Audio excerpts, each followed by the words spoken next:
Salut la famille, j'espère que vous allez bien. Je veux vous souhaiter tous un joyeux nouvel an 2022. Alors, comme vous voyez dans le titre de cette vidéo, j'aimerais vous partager un peu comment peut-on commencer une cellule ou une église maison dans l'année 2022. Et je pense que c'est important que les disciples de Jésus se lèvent, spécialement dans ce temps de pandémie où il y a des restrictions, où les églises sont fermées. C'est important on sait comment on peut commencer des cellules de maison ou des églises de maison. Alors, dans cette vidéo, je vais faire de mon mieux de vous expliquer étape par étape et le plus simple possible. Mon focus, c'est vraiment pour parler aux chrétiens ou les disciples de Jésus ordinaires, pas forcément des pasteurs, pas forcément des gens qui sont très avancés spirituellement, mais les simples chrétiens ordinaires comme toi et moi, peut-être que tu travailles, tu as une famille, tu vois, une vie normale, on peut dire. Une vie normale en tant que disciple de Jésus. Et c'est sûr qu'il y a beaucoup de différentes stratégies. Et moi, je vais juste vous partager une stratégie que moi j'utilise et que beaucoup de personnes partout dans le monde utilisent. Là où il y a des grands mouvements de multiplication de disciples et multiplication d'églises, euh, ils utilisent certains principes et certaines stratégies qui sont prouvées d'être effectifs. Alors, c'est cette stratégie-là que j'aimerais vous partager aujourd'hui. Avant tout, bien sûr, c'est important de rester dans la prière constante. Parce que à la fin, c'est vraiment Dieu qui fait le travail. Il faut comprendre cela, que c'est Dieu qui attire les âmes, c'est Dieu qui nous donne la grâce de former les disciples, de commencer des cellules ou des églises, qui amènent le réveil. Alors, avant tout, c'est important de garder euh, la prière constante. Toujours. OK? Alors, juste pour vous donner une idée, là où il y a des grands réveils, des grands mouvements de multiplication de disciples mondialement, le moyen d'heures que chaque disciple prie, c'est 2 heures par jour. Euh, ça inclut aussi la méditation de la parole et la prière. Alors, c'est juste pour vous donner une idée de l'importance de la prière. Alors, avant tout, c'est sûr qu'il faut multiplier notre vie de prière. On appelle ça multiplier la prière extraordinaire. Et je vous encourage pour l'année 2022 d'augmenter votre vie de prière. Comme par exemple, vous pouvez faire un engagement de prier au moins 1 heure par jour. Et encore, quand je parle de prière, tu peux aussi inclure la méditation de la parole, écrire des notes de ce que Dieu te révèle, même la louange, ça peut inclure dedans. Mais mettons que tu passes au moins 1 heure par jour avec Jésus, ou même 2 heures, 3 heures, cinq, comme tu veux. Mais voilà, c'est important de garder cette base de la prière avant tout. Euh, Après ça, il faut aussi toujours être dirigé par l'esprit parce que moi, je vais vous donner des conseils, des stratégies, mais c'est pas comme si les principes ne peuvent pas être brisés. C'est pas comme des lois que je suis en train de vous donner. Je vous donne juste simplement des principes, des stratégies, mais à la fin, il faut toujours être dirigé par l'esprit de Dieu. OK? Mais ça, c'est juste des stratégies que je vous partage qui sont prouvées d'être effectives. Alors, pour commencer une cellule de maison, premièrement, ce que je vous encouragerais de faire, c'est de commencer avec votre relation, votre famille, vos amis, les personnes qui sont proches de vous. Euh, Parce qu'on a tous déjà euh, une cercle d'influence ou une cercle de personnes avec qui on parle. Et quand je parle de commencer une cellule de maison euh, ou église maison, je parle pas forcément de rassembler des chrétiens. Parce que le but, c'est quoi? Le but, c'est de gagner les âmes. OK? On veut, on veut inviter les non-croyants. Les gens, non seulement les non-croyants, mais même les gens qui sont pas encore... les gens peuvent se dire qu'ils sont croyants, mais ils sont pas réellement des disciples de Jésus. Ok, alors c'est ça les gens qu'on est en train de cibler. C'est les gens qui sont pas encore nés de nouveau. Ok, parce que souvent, il y a des gens qui sont déjà nés de nouveau, peut-être ils ont déjà une église. Euh, alors, pourquoi on veut juste rassembler des chrétiens qui sont déjà nés de nouveau? C'est pas mauvais, je dis pas que c'est mauvais, mais pour la stratégie que je vous donne là, c'est vraiment focusé pour le but de gagner les âmes, former les disciples et de se multiplier. Et le but de cela, c'est pour atteindre les nations, c'est pour gagner les âmes, pour que les gens se donnent leur vie à Jésus. C'est ça le but à la base, c'est ça. Le but, c'est pas simplement de juste commencer des groupes. Le but c'est de gagner les âmes, former les disciples et envoyer, multiplier pour qu'on amène le réveil. Alors, comme j'ai mentionné, vous, en tant que croyant, vous avez déjà un sorte d'influence, vous avez déjà des personnes, des colloques, des personnes avec qui tu étudies, des personnes avec qui tu travailles, les personnes avec qui tu fais du sport. Peut-être que vous avez une passion, peut-être vous êtes dans la musique, les arts, quoi que ce soit. Vous avez une sorte d'influence. Vous avez une famille, vous avez des relations. Alors, première chose que je vous encouragerais de faire, c'est de commencer avec votre cercle d'influence. Et vous pouvez simplement euh, leur parler. Et moi, j'aime utiliser ce qu'on appelle, c'est comme une illustration pour avoir ce qu'on appelle des conversations spirituelles. Et comme j'ai dit, certains de vous, peut-être, vous avez beaucoup d'expérience avec l'évangélisation, vous êtes vraiment à l'aise à parler avec des personnes, mais je sais que pour beaucoup de personnes, c'est très difficile.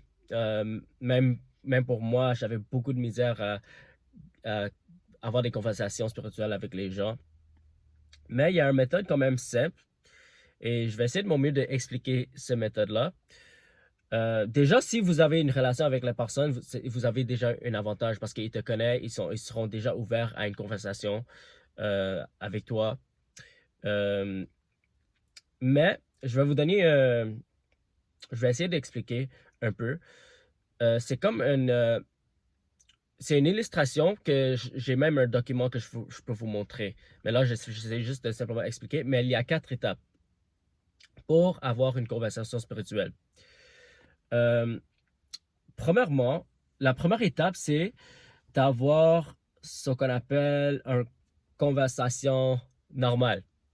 Pas forcément spirituelle, mais tu peux aborder une conversation euh, simplement comme euh, comment tu vas, comment est la famille, est-ce que tu as vu la match de foot hier? Voilà, juste commencer une conversation, tu vois. Ça, c'est la première étape. Avoir une conversation normale avec quelqu'un, juste pour commencer une conversation. Deuxième étape, c'est c'est amener à la conversation plus profond. Par exemple, tu peux lui demander euh, comment va la santé dans ta famille? Est-ce que tout le monde va bien? Euh, Qu'est-ce qui te stresse ces derniers jours? Est-ce que tu as des défis dans ta vie? Est-ce que euh, tu aimes ton poste? Tu vois, c'est toujours une conversation normale, mais c'est un peu plus profond. OK? Alors, on saute pas tout de suite à une conversation spirituelle parce que quand tu sautes tout de suite à une conversation spirituelle, parfois ça peut faire que les gens sont pas très ouverts. Euh, mais quand tu commences avec une conversation normale, après tu vas dans une conversation plus profonde, et c'est même pas forcément, tout ça, c'est pas forcément même dans une seule conversation. Ça peut être comme étape par étape, ça peut être comme 3, 4 conversations avant que tu viennes à la conversation spirituelle. Vous voyez? Premièrement, c'est une conversation normale. Deuxièmement, tu vas dans une conversation plus profonde. Et troisièmement, c'est là que tu vas aller dans une conversation spirituelle. Sans forcément leur évangéliser ou même parler de Jésus. Même si c'est pas mauvais de parler de Jésus ou évangéliser, c'est une bonne chose. Mais encore, juste pour les gens qui euh, veulent une méthode peut-être plus facile ou plus simple. La troisième étape, tu vas dans une conversation spirituelle et tu dis, par exemple, est-ce que tu as déjà lu la Bible? Ou est-ce que tu crois en Dieu? Ou qu'est-ce que tu penses de la religion? Alors, tu abordes une conversation spirituelle. Et quand tu vas dans la conversation spirituelle, c'est là que tu peux discerner si la personne est ouverte aux choses spirituelles. Et parfois, tu vas voir que les gens ont même faim pour connaître plus sur Dieu. Alors, ça, c'est la troisième étape, c'est aller à une conversation spirituelle. Et la quatrième étape, c'est l'étape essentielle, c'est de demander la question. Est-ce que tu seras intéressé à apprendre plus sur Dieu à travers la Bible ou à travers la parole? Et s'ils disent oui, c'est là que tu les invites à commencer une cellule ou comme une étude biblique chaque semaine. Alors voilà un peu le processus de comment avoir une conversation spirituelle pour que ça amène à une cellule de maison. Et si c'est des relations que tu as déjà, tu peux avoir ces conversations-là avec tes proches et leur inviter chez toi. Ou n'importe où. Une cellule, ça peut se faire n'importe où. Ça peut se faire chez ton ami, dans un café, ça peut se faire dans une cafétéria, ça peut se faire... mais moi, je trouve qu'à la maison, c'est le meilleur parce que c'est comme... ça amène plus l'aspect familial et vous vous rapprochez plus, je trouve. Alors ça, c'est un peu un exemple comment commencer une cellule maison.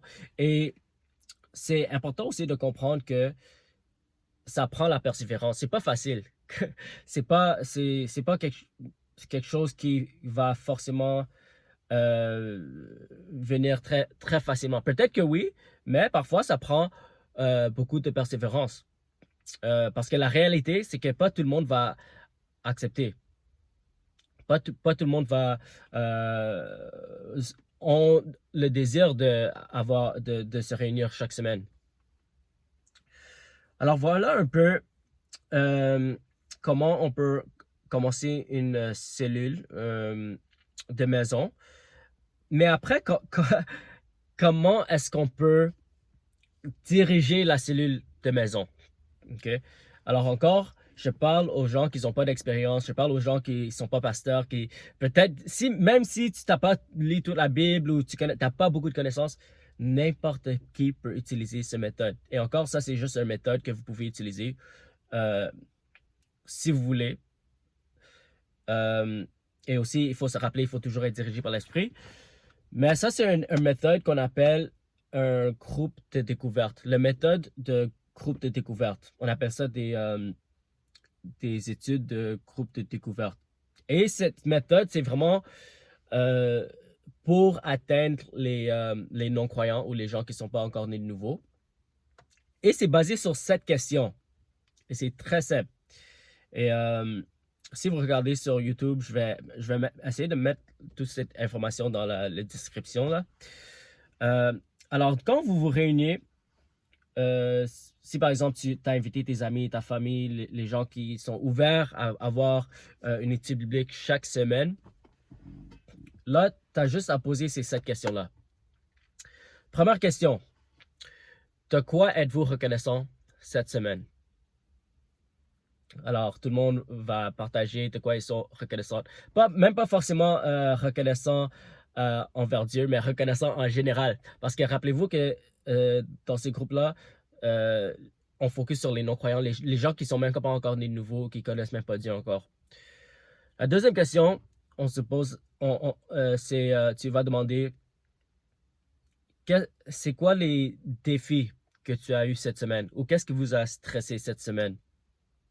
Et là, ça permet aux gens de s'ouvrir et aussi, ça encourage de se connaître pour savoir comment aimer les autres, comment prier pour eux les autres. La troisième question, est-ce qu'il y a quelque chose qu'on peut faire en tant que groupe pour s'aider un les autres. OK? Alors ça encourage l'amour en pratique. Euh, alors voilà les premières 3 questions. De quoi êtes-vous reconnaissant aujourd'hui? Tout le monde, tu fais le tour, tout le monde répond. Qu'est-ce qui vous a défié cette semaine ou qu'est-ce qui vous a stressé cette semaine? Tu fais le tour. Troisième question, est-ce qu'il y a quelque chose on peut faire pour s'aider un les autres? Ou est-ce qu'il y a quelqu'un qu'on connaît autour de nous qui ont un besoin euh, qu'on peut répondre en tant que groupe? Ça permet aussi de regarder aux personnes ailleurs qu'on peut aider et aussi commencer d'autres groupes. Après ces 3 questions-là, les 3 premières questions, c'est là que vous allez lire le passage. Et si vous voulez, je peux vous envoyer même ce qu'on appelle les séquences ou la liste d'écritures qu'on peut lire à chaque semaine. Alors, vous allez lire un passage et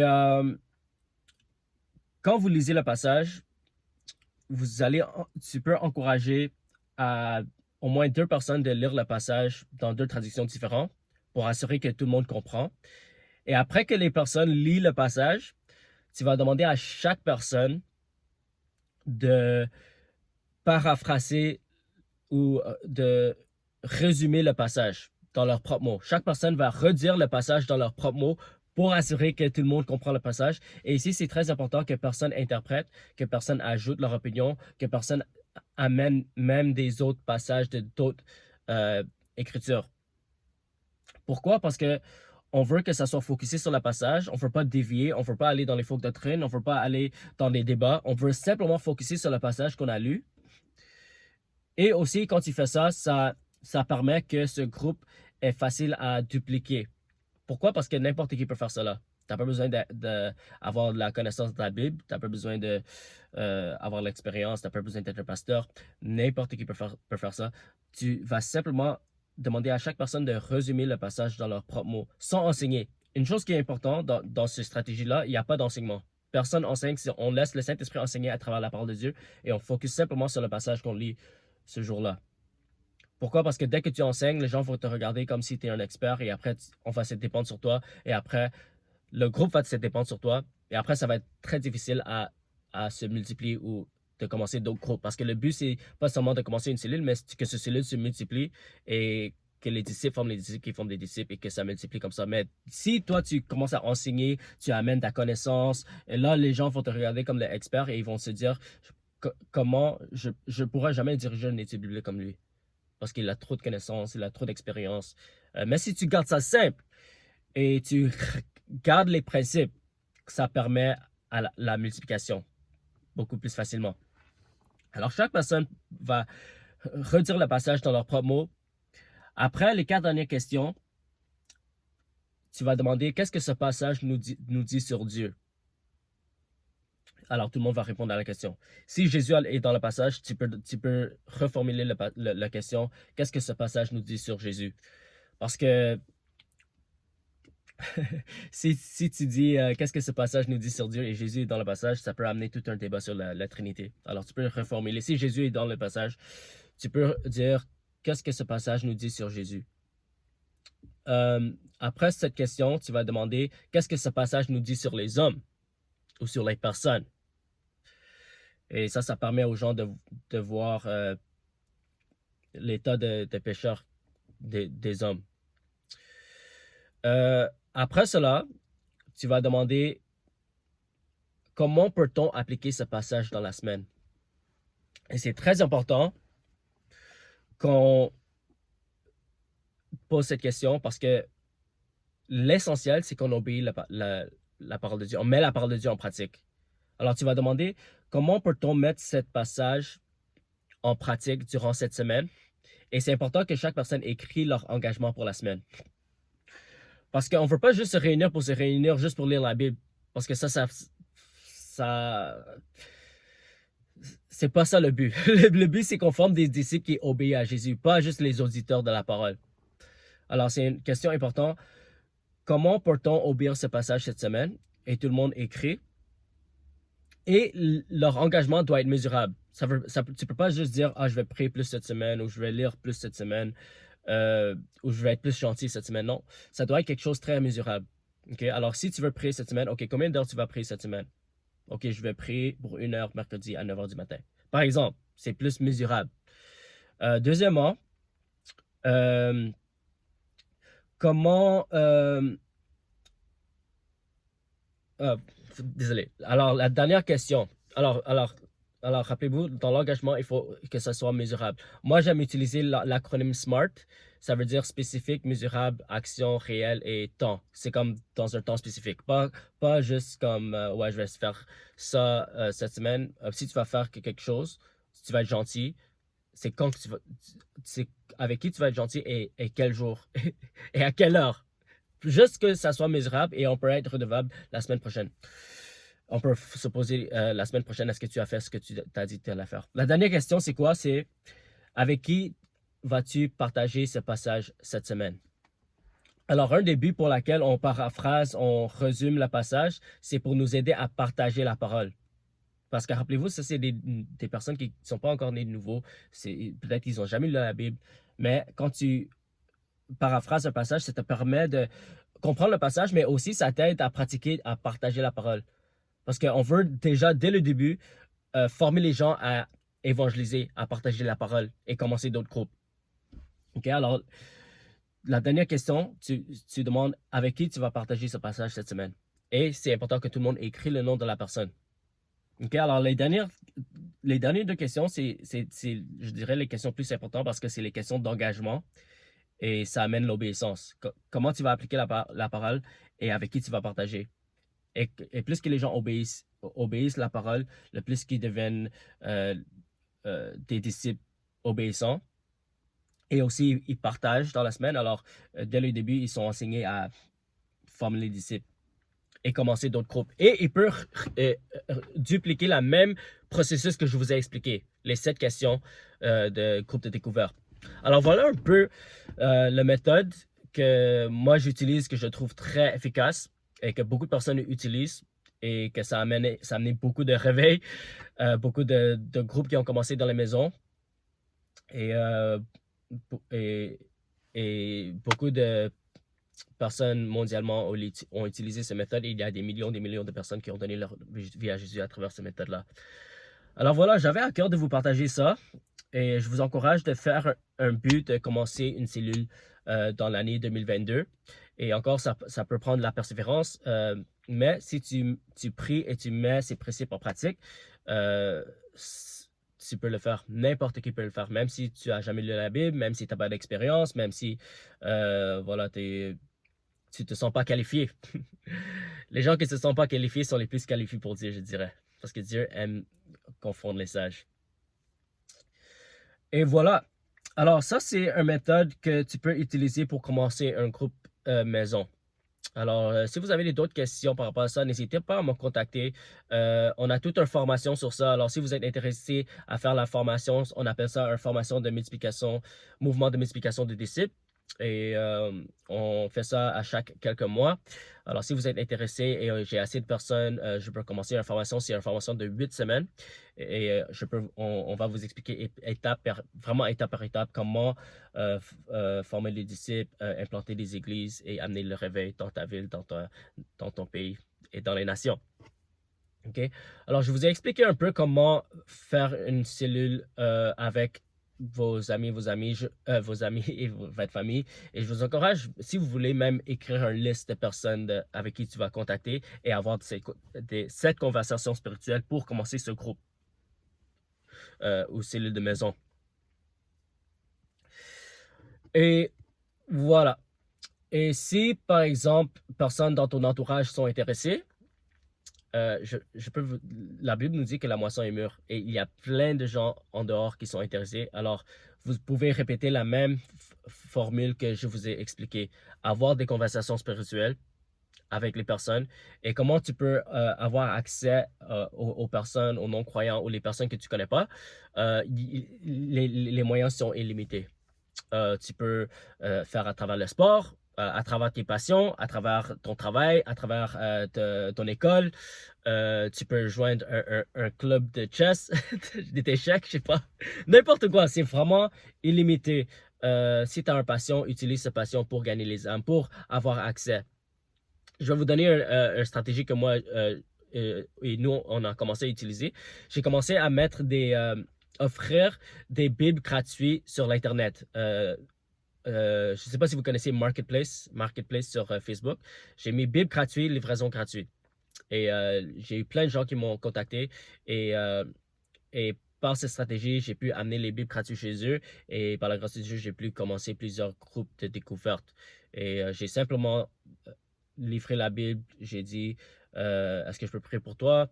Est-ce que tu seras intéressé à avoir une étude biblique chaque semaine? Et s'ils disent oui, je viens chez eux et je commence avec eux et leur famille et leurs amis.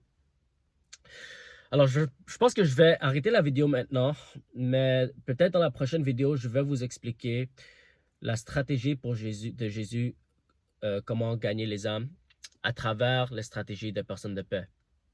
Et ça, c'est une stratégie qui a complètement révolutionné ma vie. Désolé, je peux pas le dire le mot en français. Mais ça a complètement transformé ma vie et ma méthode d'évangélisation. Moi, j'évangélise de la même manière depuis 10 ans, mais quand j'ai compris cette stratégie de trouver une personne de paix, comme Jésus a dit dans Luc 10 et Matthieu 10, ça a complètement changé mon perspective sur l'évangélisation et sur les implantations d'église. Et pour atteindre les non-croyants, pas juste les croyants ou les gens qui sont déjà des églises, mais vraiment les gens qui ne sont pas encore nés de nouveau. Alors, peut-être dans la prochaine vidéo, je vais aller plus en profondeur sur ça. Alors, si vous avez des questions, n'hésitez pas à me contacter. Ça me ferait plaisir de faire tout ce que je peux pour vous aider afin que vous pouvez former les disciples, commencer des groupes, implanter des églises, amener un réveil dans ta ville, dans ton pays, dans les nations. Alors, que Dieu vous bénisse et je vous souhaite encore joyeuses années et voilà, vous allez gagner les âmes cette année. Gagner les âmes, commencer les groupes, implanter les églises et amener le réveil. Alors que Dieu vous bénisse et on se revoit à la prochaine.